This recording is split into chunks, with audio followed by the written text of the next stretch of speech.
I cloned Alex Hormozi's brain using his free YouTube videos, and then he launched the same AI advisor system for $6,000 during his launch and made a fortune in like 72 hours. But for you, the business owner, this is actually bigger than you think, because right now you're drowning in decisions, which is like pricing calls, client questions, onboarding, and you are the bottleneck. And you can't really clone yourself, or can you? And you know what? That's what Hormozi actually proved.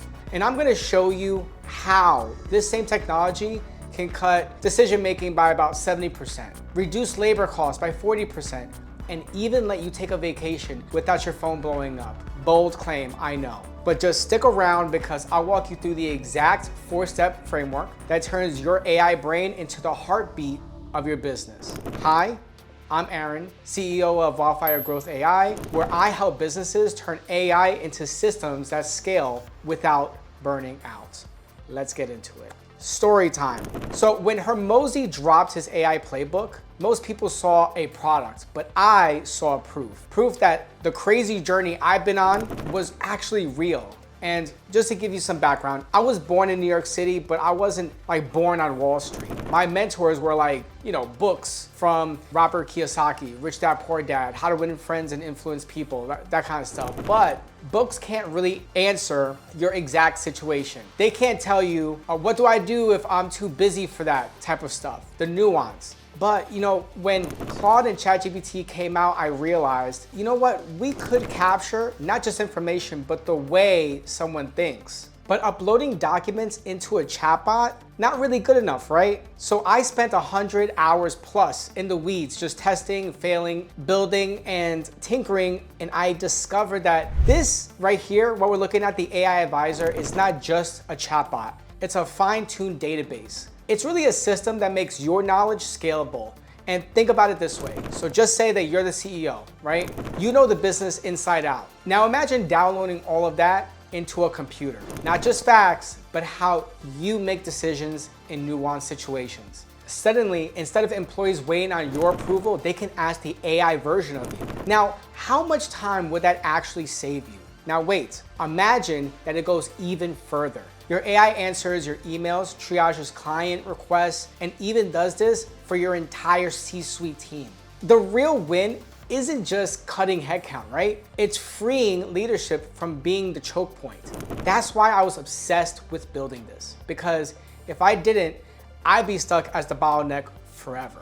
After hundreds of hours of testing, failing, and refining, I realized that most AI projects don't fail because of the tools, they fail because there's no framework. And here's the 4 steps that transform an AI chatbot into a true AI advisor that thinks just like you. Why do most AI projects start strong but collapse in weeks? Well, that's because the AI has no role. If you try to make it do everything, it ends up doing nothing well, just spitting out generic answers. The first step is clarity. Define one specific role, a strategist, a mentor, a filter, or just say an operator, and ask yourself, what's the one decision that eats most of my time? And start there.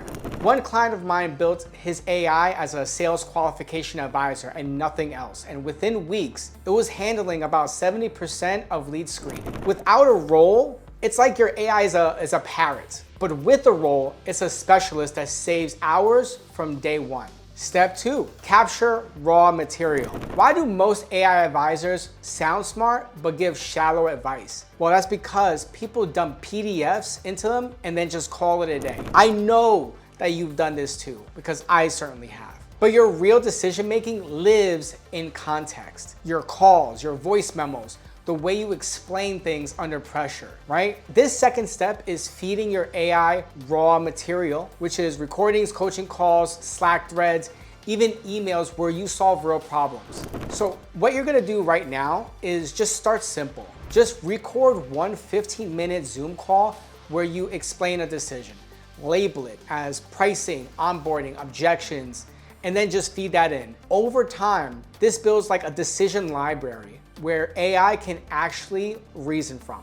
Because without this, your AI is going to just be a chatbot. But if you do it this way, it becomes a proxy for your judgment, giving answers that feel like you. Step 3, human oversight. How do you stop your AI from making mistakes that embarrass you? Well, left alone, AI will drift. It's like hiring an intern and never checking their work. That's why oversight is a key part of trusting this system. So every week, review 10 to 20 AI responses, correct mistakes, feed the fixes back, and think of it like training an apprentice. At first, it's going to be clumsy, but with feedback, it sharpens quickly. Block 30 minutes each Friday. Open the week's AI answers. Redline what's off. Upload the corrections. One CEO I worked with saw his AI go from rough drafts to sending 80% of client emails without edits in 8 weeks. Without oversight, your AI is a liability.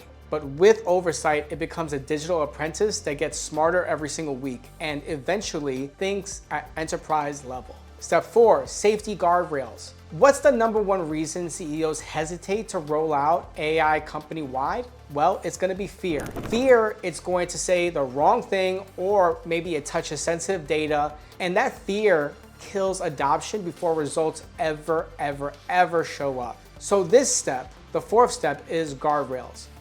Rules that keep your AI safe and trusted. Define what data it can't touch, what decisions it can make, and where a human must sign off. So right now, start it in draft only mode. For example, the AI can draft onboarding emails, but humans approve pricing. So add permissions so it can't see HR or finance data. Then expand once your confidence grows. And here's just an example. A consulting firm I helped started with FAQs only. After about 3 weeks of 0 mistakes, they gave it lead qualification. And today, it filters hundreds of inbound requests automatically, while leadership only sees the best ones.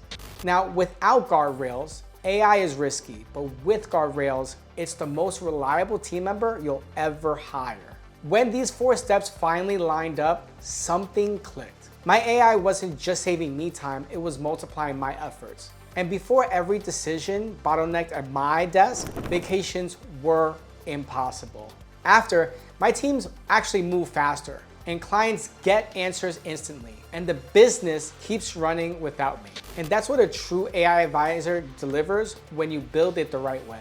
And this is why I believe that AI advisors will change business forever. And I don't want you to fall behind. So if you're a business owner drowning in decisions, head over to wildfiregrowth.ai. I'll show you how to design your own AI advisor so your business runs without you being the bottleneck. And make sure to subscribe because in the next video, I'll show you exactly how to set up one of these systems for yourselves in less than 48 hours. Because the truth is, you don't need more hours in a day, you need more you.